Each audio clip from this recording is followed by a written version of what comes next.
Bonjour Benjamin Haddad. Bonjour. Merci d'être avec nous ce matin dans cette actualité si riche, si tendue.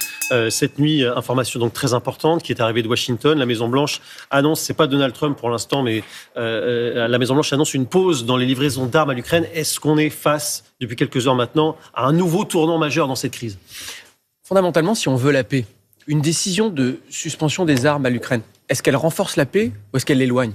Elle l'éloigne, parce qu'elle ne ferait que renforcer la main de l'agresseur sur le terrain qui est la Russie. Il ne faut jamais l'oublier, il y a un agresseur dans cette guerre qui est la Russie et l'Ukraine se défend courageusement depuis 3 ans et même en réalité depuis 2014. Oui, mais ça, c'est ce que vous dites. Il y a une réalité là, il y a une réalité géopolitique et il y a des actes de Donald Trump. Mais c'est là qu'il faut analyser le rapport de force. C'est que fondamentalement, quand vous êtes dans la situation dans laquelle on est, si on veut mettre fin à cette guerre, ce qui est notre objectif, c'est d'obtenir une paix durable avec des garanties de sécurité solides, eh bien, il faut mettre la pression sur l'agresseur, qui est la Russie, et non pas sur l'Ukraine, comme on a l'air de le voir depuis déjà quelques semaines. Oui, mais c'est pas ce qui est en train de se passer. On voit bien que les actes de Donald Trump sont en train d'aller dans le sens exactement opposé à celui que vous nous dites. Est-ce que vous craignez que cette pause annoncée par la Maison-Blanche, elle dure et que ça soit en réalité la fin des livraisons d'armes américaines à l'Ukraine pour de bon? Mais fondamentalement, c'est pour ça que c'est un moment de responsabilité pour les Européens. Ouais. Nous aurons cette semaine, jeudi, à Bruxelles, un conseil historique qui est décisif, conseil européen qui sera historique et décisif, qui va nous permettre à la fois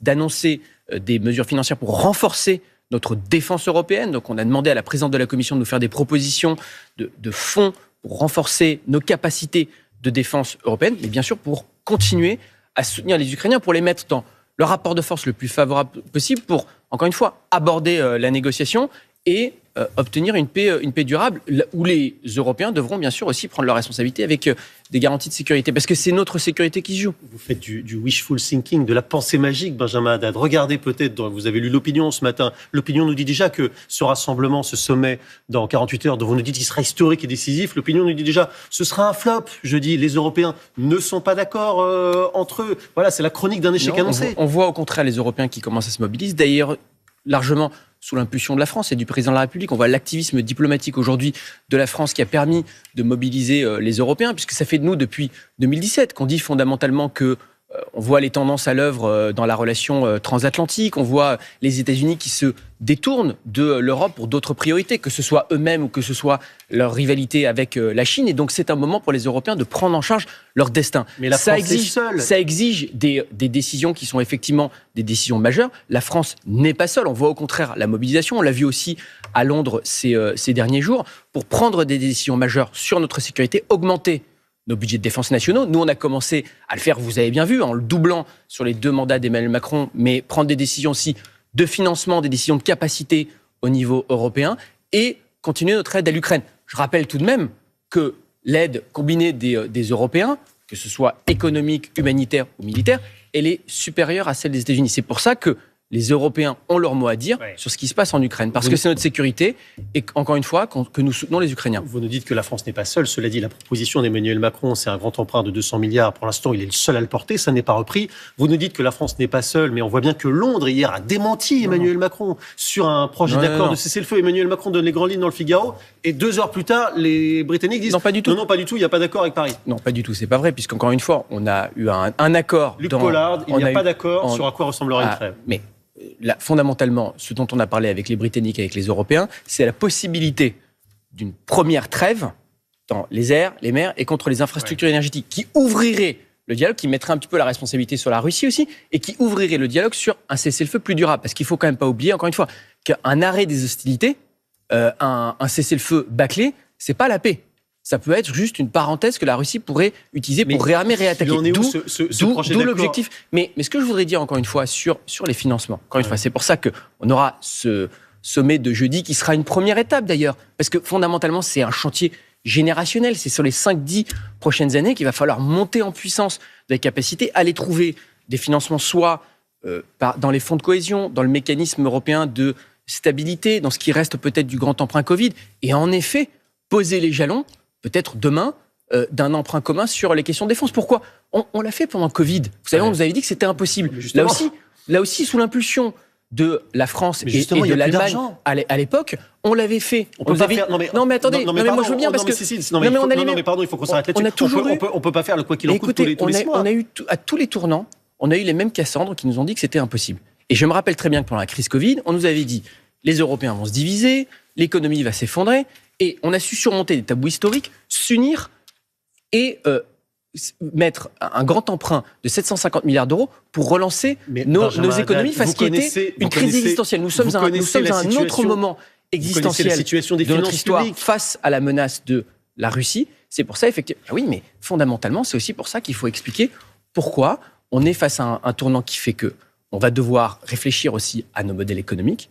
On va devoir réfléchir peut-être à travailler plus, à investir plus dans la tech, dans la défense, pour dépendre moins des autres, et notamment des États-Unis, et être capable de jouer des coudes. Moi, je ne sous-estime pas le potentiel de puissance des Européens, mais effectivement, ça va impliquer des décisions qui seront importantes. Et c'est pour ça qu'on doit avoir aussi une conversation très franche sur les choix budgétaires et notamment sur le dossier de la défense. Alors, sur l'argent, vous avez assisté hier au débat sur l'Ukraine à l'Assemblée nationale et il y a quelqu'un qui est de votre camp, c'est même le patron des députés Renaissance, qui s'appelle Gabriel Attal, qui dit qu'il faut saisir les avoirs russes. Or, Emmanuel Macron, il est contre. Est-ce qu'on n'a pas ici 200 milliards à prendre facilement ? Alors, les avoirs, déjà, je voudrais expliquer ce que c'est. C'est les actifs de la Banque centrale russe qui sont aujourd'hui entreposés en Europe, qui ont été gelés au lendemain de l'agression de la Russie le 24 février 2022. On utilise déjà ces avoirs, on utilise les intérêts générés par ces avoirs pour financer un prêt à l'Ukraine de 50 milliards d'euros au niveau du G7. Et l'essentiel de ce prêt au niveau des Européens va à financer l'effort militaire de l'Ukraine. Donc ça fait partie, par exemple, des leviers qu'on utilise pour aider l'Ukraine. Et effectivement, le reste de ces avoirs, c'est un levier. Ça pose tout de même des questions juridiques et des questions de précédents économiques, de messages envoyés aux autres investisseurs, mais ça fait partie des leviers, effectivement, qu'on peut regarder. Mais encore une fois, je vous dis avec une certaine... Donc, ça n'est pas écarté. Pour l'instant, Emmanuel Macron, il l'écarte, mais vous dites que ça peut évoluer. Mais ce que je vous dis, c'est que ça pose des questions juridiques, mais en tout cas, cet argent, aujourd'hui, il est gelé. Il fait partie des leviers dont on dispose dans un rapport de force avec la Russie. C'est une évolution que vous on a toujours dit que ça faisait partie des leviers dont on dispose dans un rapport de force avec la Russie. Emmanuel Macron l'a toujours écarté quand même assez mais parce qu'il a raison de dire que ça pose des questions juridiques. Mais fondamentalement, se posera la question des ressources que nous devrons dégager aussi bien au niveau national qu'au niveau européen pour renforcer nos capacités et continuer à soutenir l'Ukraine. Il y a un début d'inflexion quand même si on vous entend bien. Ce matin, Benjamin Haddad, autre dossier important, les droits de douane. Parce que ce matin, entrent en vigueur les droits de douane américains sur le Canada, sur le Mexique, et en gros, on est les prochains sur la liste, nous en Europe, 25%. D'abord, est-ce qu'on peut encore y échapper ? Et surtout, comment réagir ? Est-ce qu'il faut faire la même chose, voire aller encore au-delà ? Écoutez, la guerre commerciale ou protectionniste, c'est un intérêt de personne. Quand on regarde entre les États-Unis et l'Europe, on est le premier partenaire commercial. L'un de l'autre, c'est 1500 milliards d'échanges économiques. Mais la meilleure façon de se faire respecter et d'éviter précisément une guerre commerciale, c'est de montrer qu'on est capable de réagir. Et on réagira. On l'a déjà fait là aussi. Rappelez-vous, très simplement, rappelez-vous lors du premier mandat... François Hollande dit qu'il faut lui faire mal, très mal. Mais est-ce qu'il faut faire plus de 25% ? Tu nous mets 25% et on t'en colle 50%. C'est ça l'idée ? Un exemple très simple. Lors du premier mandat de Donald Trump, on a déjà eu exactement le même débat sur l'acier et l'aluminium. Les Européens, à l'époque c'était la commission de Jean-Claude Juncker, avaient défini un paquet de mesures de rétorsion contre un certain nombre de secteurs qui avaient été ciblés aux États-Unis, et c'est ça qui avait permis de trouver un accord et de redescendre. Eh bien, ces mesures de rétorsion, elles existent toujours, et donc, bien sûr, nous répondrons en l'état si les États-Unis nous imposent des tarifs douaniers. Coup pour coup dans la guerre commerciale. Merci beaucoup, Benjamin Haddad. Merci.